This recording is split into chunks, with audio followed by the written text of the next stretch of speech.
1.6 Factoring Part 2. Excuse me. So we're going to look at a couple more things, specific situations that you should be able to factor. The first one is going to deal with what we call grouping. So I guess the key word is over here. When I first look at 3 plus 6b minus a minus 2ab, there isn't a term that's common to all of the parts, right? So 3 and 6 have something in common, but negative a doesn't have a 3 in common. And so then you're sort of stuck a little bit or limited.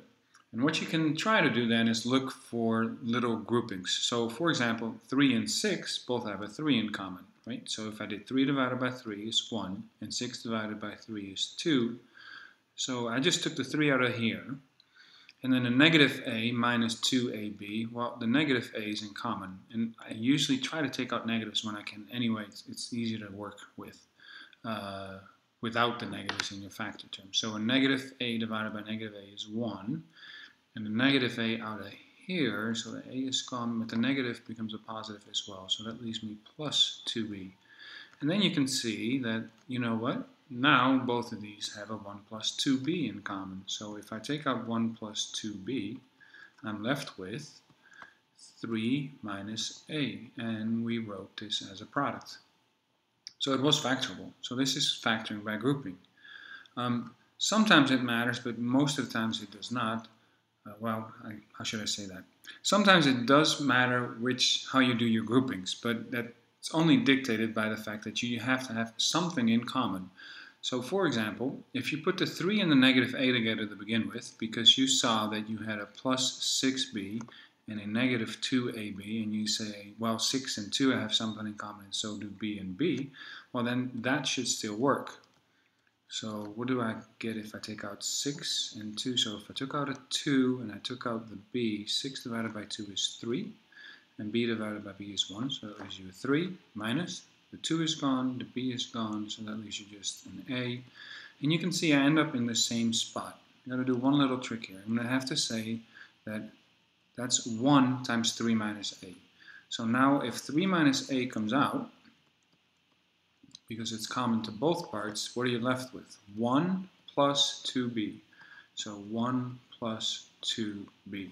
And clearly it should be the same answer, which it is, just the order is different. Okay? So let's try that over here. So same thing. So I see something with 4. I do look for something in common everywhere. I don't see it. So let's just see what I got. So x cubed and x. So let's take out an x. That leaves me with x squared minus 1. And 4 and 4. So 4 is in common. And that leaves you with an x squared minus 1. And you can see that x squared minus 1 is common both here and here. And that leaves you with an x plus 4. So this is factored. Unfortunately, it's not all the way factored, because now you got to remember some of the things that we've just learned. And for example, x squared minus 1, that's a pattern, right? That is x minus 1 times x plus 1. So you are supposed to continue factoring as far as you can. Okay, so that is your final answer. X minus 1, x plus 1, x plus 4. All right? Let's see. Now we're going to do trinomials. So trinomials are extremely common, and you just have to do a bunch of these and you'll get comfortable with them, and the more that you do them, the faster you are. And I'll talk my way through it, and then I'll try to go back to this a little bit. But the first thing is you do look for common factors always. Well, x squared, 7, and 12 don't have anything in common. If it's a trinomial and it has 3 parts, then you can try this thing. So find the factors of the leading coefficient. Well, the leading coefficient here is 1, and the factors of 1 are just 1 times 1, right? So let's see, I have 1, and that's 1 times 1. Find the factors of the constant. So here's your constant. Well, factors of 12, so factors of 12 would be, for example, 2 times 6, right? Or 12 could be 1 times 12, or 12 could be 3 times 4. And now the trick is, you need to use a pairing until you find something that works. And what I mean with that is the following. So if I had used 2 and 6, so if I used 2 and 6 here, and I set it up this way, now if you multiply across here and here, you have a way to check if 7 is, or sorry, if 2 and 6 is right. But because if you do this and you do 1 times 6 is 6, plus 1 times 2 is 2, and 6 plus 2 is 8. And that's not going to match the 7. Now that all looks like Chinese, or it looks probably like some really weird little things. So let's backtrack for one moment and see what happens. So if I said x plus 2 times x plus 6, sorry, x plus 2 and x plus 6, and if I FOILed this, I would get x times x, right, which is x squared. I would get x times 6, that is 6x, and 2 times x, and that is 2x, and 2 times 6, and that is 12. Okay, now let's see what we did. So the 1s here represent the 1x times the 1x, and 1 times 1 is 1x squared, so that works. The 2 and the 6 represent this 2 and that 6, and so what I'm doing is I'm doing 2 times x is 2x, and 6 times x is 6x, and when I add those two together, which is 6 plus 2, then I would end up with this. So that means that x squared plus 8x plus 6 could be written as x plus 2 times x plus 6. It is factorable. But that did not work here. Okay, well, then try another one. So what if I use 1 and 1 again? I don't really have any choices here, right? But instead of 2 and 6, let's try 3 and 4. What happens when you use 3 and 4? Well, 1 times 4 is 4, and 1 times 3 is 3, and 4 plus 3 is 7. So I'm claiming that x plus 4 times x plus 3 would multiply out back to this. Let's check that. X times x is x squared, plus 3x, plus 4. 3 plus 4 is 7x. That's this part over here, and 4 times 3 is 12. And I already knew that 4 times 3 was going to work, right? Because 4 times 3 is one of the numbers, or the combination of numbers that I used based on the fact that it is 12. Okay? A long explanation. Sometimes it's just easier to look at another problem, and I'll talk a little less. So what do we have here?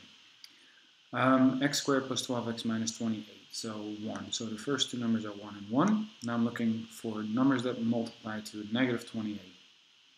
Okay? And the first thing that comes to mind is a negative 4 times 7. Right? So negative 4 times 7, but that's not anywhere near what I need, because that's 7 plus a negative 4, and that's only going to give me 3.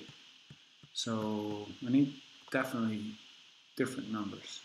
Now if that's a negative and that's a positive, I should probably pick a bigger positive number. So let's see, 28 divided by 2 is 14, right? So 14 times 2 is 28, and if I make this negative, I get I think that might be it, right? 14 and a negative 2. So let's check. So a negative 2, and 1 times 14 is 14, and that's 12. So that works. So that means I get 1x plus 14, because the 14 was positive, and then 1x minus 2. So these factors, x plus 14 comes out of this. It's a 1 plus 14. That's not a negative. That was a dotted line, right? And this was a negative 2, so 1 minus 2 becomes 1x minus 2. Okay? Now we'll do another one. So now we have a slightly more difficult problem, because that says 3x squared. Well, to get to 3, 3 times 1 is 3, and that's really the only way I can do that, right? So I gave you one that's a little easier in the back, and negative 1, you can only think of one way to get there. That's 1 times 1. Now the trick is, where do you put your negative? So let's see what happens if I do this. So 3 times a negative 1 is a negative 3, and 1 times 1 is 1. So that's not the right negative. But if that's a negative 2 and this is a positive 2, then usually all you have to do is switch the negative from where you have it to the other spot. So let's try it one more time. That wasn't quite right. Let's see if I do it with red. 3, 1, still 1 and 1. Now make this negative. So 3 times 1 is 3. 1 times the negative 1 is. So now it did work. So let's see. First term. So this is 3 minus 1 becomes the first term. So it becomes 3x minus 1. And then 1 and 1 is 1x. So x plus 1. Okay? Right, one more example, I think. Let's look for common things first. So I sort of skipped that whole business, but you always need to look for common terms first. So what do 35 and 10 have in common? Well, they have a 5 in common. and x squared and x, so no x's, but the y is in common. So 5y, 30 divided by 5 is 6, x squared plus 5 divided by 5 is 1, the y is gone, so that's x, minus, and 10 divided by 5 is 2, and then the y is gone. Alright, so factors of 6, well 1 and 6 and 2 and 3. I'm not sure, so I'll have to try a little bit more here, 2 and 3. And then a negative 2, well negative 2 could be negative 1 times 2 or negative 2 times 1. So let's do it this way, and I think this one needs to be negative, and we'll double check. So 2 times 2 is 4, plus 3 times a negative 1 is a negative 3, and 4 plus a negative 3 is 1, and that is a 1x, so that should work. So don't forget the 5y, and then your next term comes out of here, so that is 2x minus 1, and then that's your last term, so that's a 3x, and if it's a positive 2 it becomes plus 2. And now it's factored, and I believe that is it. Alright, thanks.